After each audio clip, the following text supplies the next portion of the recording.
व्यक्ति जो मेरे यशस्वी गृह मंत्री को, मेरे मुख्यमंत्री के बारे में अपशब्द यूज करेगा, मैं उससे बात करूंगा? क्यों बात करूंगा मैं उससे? सुशासन है, प्रदेश में कानून का राज है, और अगर किसी का दिमाग भी इतना खराब हो रहा है, अपने दिमाग को दुरुस्त कर ले, वरना सरकार के पास अनेक तरीके होते हैं। आप कौन से अंग्रेजी शासन में रहते हैं, कौन से कानून के तहत आप ये फाइन लगा देते हैं?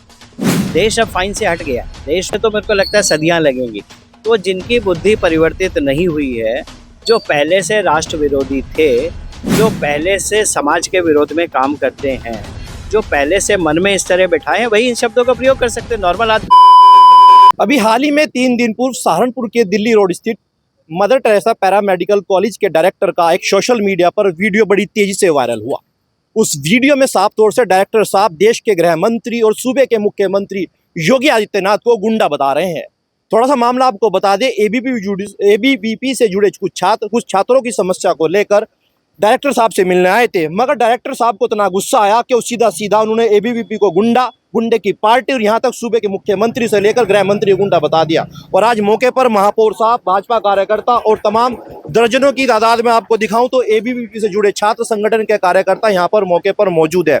और खुद एक, अगर आप देख सकते हैं, एक छात्र जो है किस प्रकार जो है भूख हड़ताल से ग्रसित है, और डॉक्टर साहब खुद मौके का जायजा लेने के लिए पहुंचे हैं, क्योंकि वो भी काफी समय से एबीवीपी से जुड़े रहे हैं। कोई बात नहीं, आप एसडीएम साहब को, हाँ मैं बात करूँ, एसडीएम सदर रामपुर। सर, किस तरीके से देखते हैं पूरे प्रकरण को? देश के गृह मंत्री को गुंडा बता दिया, मुख्यमंत्री को गुंडा बता दिया, अब किस तरीके से फैसले ले यार? देखिए, इस देश में, पूरे देश में देश आगे बढ़ा है, देश की संस्कृति आगे बढ़ी है, देश का राष्ट्रवाद आगे बढ़ा है, देश की पौराणिक व्यवस्था आगे बढ़ी है।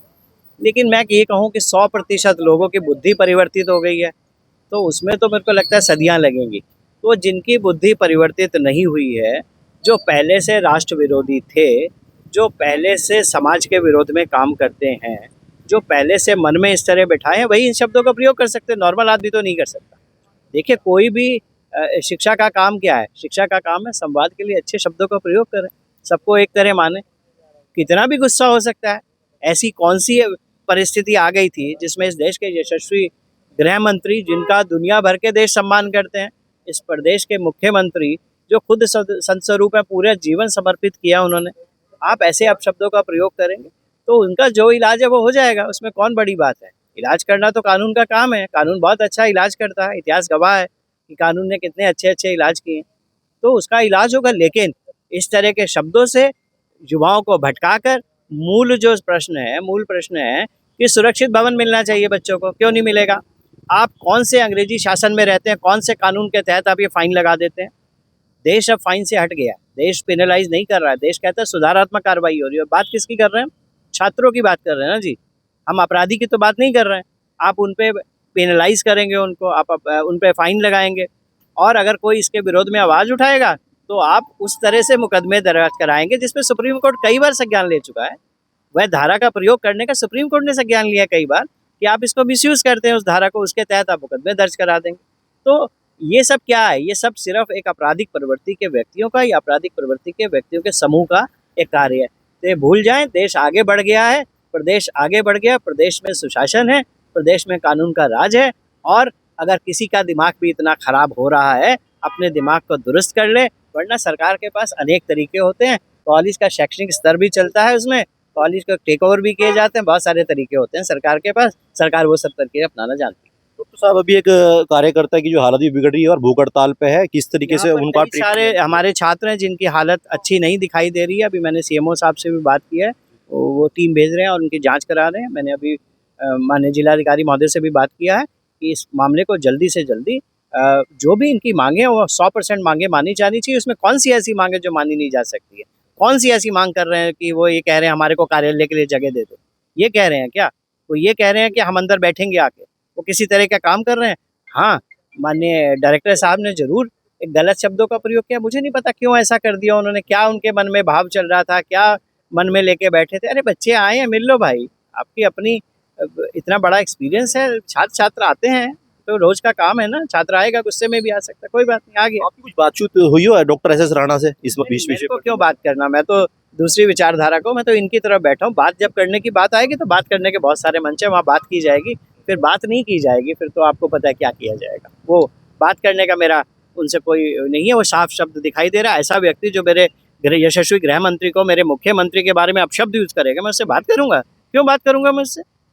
वो अपना घर देखे पहले, नहीं बात करूंगा ऐसे व्यक्ति से। बहुत बहुत शुक्रिया। कुछ और कार्यकर्ता हमारे साथ जुड़ चुके हैं, उनसे बात करेंगे। शायद वो प्रकरण आप ही के साथ हुआ था, वीडियो जो वायरल हो रही है।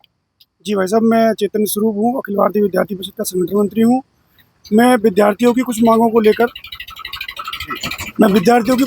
लेकर कॉलेज प्रशासन से मिलने के लिए गया हुआ था। वहाँ पर मुझे लगता है कि एक ऐसे व्यक्ति से मेरी भेंट हो गई जो मानसिक रूप से पूरी तरीके से ठीक नहीं है। तो मुझे लगता है कि ऐसे व्यक्ति की मानसिक दिवालियापन जो कि सामने सबको देखने में आ ही रहा है समाज को, कि किस तरीके से अपशब्दों का प्रयोग किया। और मैं आपकी जानकारी के लिए बता दूं, जो विद्यार्थी परिषद की मांगे हैं वो सभी वैध मांगे हैं।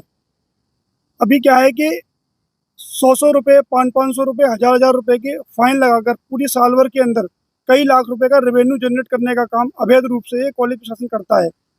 जो विद्यार्थी किसान परिवार से आते हैं, दलित, वंचित, शोषित समाज से आते हैं, ऐसे विद्यार्थियों से जबरन मानसिक रूप से दबाव बनाकर 100 रुपये, 500 रुपये, 1000 रुपये के अनेक प्रकार के फाइन साल भर में लगाए जाते हैं। और उन विद्यार्थियों पर अनेक प्रकार के दबाव, प्रैक्टिकल में नंबर कम देने का दबाव, ऐसे अनेक प्रकार के दबाव बनाकर उनसे पैसे वसूलने का काम ये कॉलेज प्रशासन कर रहा है। हमारे साथ 2 कार्यकर्ता इसी महाविद्यालय के धरने पर भी बैठे हुए हैं, रजत जी और विशाल जी। इस तरीके के विषयों से वो पीड़ित हैं। विद्यार्थी परिषद के कुछ कार्यकर्ता इससे पूर्व उनसे जब बात करने जाते हैं तो गलत तरीके से एक शिक्षिका को आगे किया जाता है और उन पर अवैध SC/ST में मुकदमा दर्ज कराया जाता है। हमें संविधान का अधिकार दिया जाता है अपनी सुरक्षा करने के लिए। इन्होंने संविधान के दिए हुए अधिकार का विद्यार्थियों के ऊपर गलत तरीके से मुकदमा दर्ज कराकर जो काम किया है, उसके लिए उस शिक्षिका को तुरंत तत्काल प्रभाव से कॉलेज प्रशासन को निलंबित करना चाहिए। और मेरी जिला प्रशासन से मांग है उस शिक्षिका के खिलाफ तत्काल प्रभाव से कार्रवाई सुनिश्चित करनी चाहिए। और SS राणा जी ने, जो माननीय गृह मंत्री, माननीय अमित शाह जी और पूजनीय योगी आदित्यनाथ जी, जो कि इस सूबे के मुख्यमंत्री हैं, उनके लिए जो अपशब्द बोले हैं, और विद्यार्थी परिषद जो एक विशाल संगठन है, जिस संगठन के वर्तमान में कई सारे मुख्यमंत्री देश के अंदर हैं, कई सारे कैबिनेट मंत्री देश के अंदर हैं, उत्तर प्रदेश सरकार के अंदर भी तमाम लोग बड़ी पोस्टों पर बैठे हुए हैं, जो कि विद्यार्थी परिषद के पूर्व में कार्यकर्ता रहे हैं। ऐसे लोगों के सम्मान को ठेस पहुँचाने का काम अखिल भारतीय विद्यार्थी परिषद को गाली देकर प्रशासन के द्वारा किया गया है। तो इन्हीं सभी चीज़ों के लिए अखिल भारतीय विद्यार्थी परिषद ने अपनी मांगें रखी हुई हैं, जिसका 14 सूत्रीय मांगों का मांग पत्र हमने प्रशासन को सौंप दिया है। जब तक वो मांगे नहीं मानी जाती, हमारे 9 विद्यार्थी कार्यकर्ता अभी भूख हड़ताल पर बैठे हुए हैं। आने वाले समय में ये संख्या बढ़ भी सकती है। और मेरी भूख हड़ताल पर बैठे हुए कार्यकर्ताओं से बातचीत हुई है। उन्होंने कहा है कि जब तक हमारे शरीर में जान है तब तक ये भूख हड़ताल जारी रहेगी। या तो प्रशासन को हमारी समस्या माननी होंगी, नहीं तो जब तक जान है तब तक अखिल भारतीय विद्यार्थी परिषद का एक कार्यकर्ता कॉलेज में पढ़ने वाले प्रत्येक कार्यकर्ता के भविष्य को सुरक्षित करने का कार्य करेगा। चलिए, बहुत बहुत शुक्रिया। तो आपने देखा है, ये mother Teresa para medical college की हमने तमाम वो तस्वीरें दिखाई, जहां पर आप देख सकते हैं भाजपा महापौर डॉक्टर अजय सिंह, तमाम दर्जनों कार्यकर्ता, बीजेपी के पार्षद और अखिल भारतीय विद्यार्थी परिषद के दर्जनों कार्यकर्ता मौके पर जुटे हुए हैं। तंबू गड़ चुका है और साफ तौर से ऐलान कर दिया कि जब तक SS राणा माफी नहीं मांगे, जो इनकी सूत्रीय मांगे हैं उन पर कार्रवाई नहीं होगी, तो तंबू तो गड़ ही चुका है। अब ये धरना जो है अनिश्चितकालीन चलेगा। हम आपको हर मुद्दे की, हर पल पल की खबर यहाँ से लगातार अपडेट दिखाते रहेंगे। फिलहाल इस वीडियो में इतना ही। नमस्कार।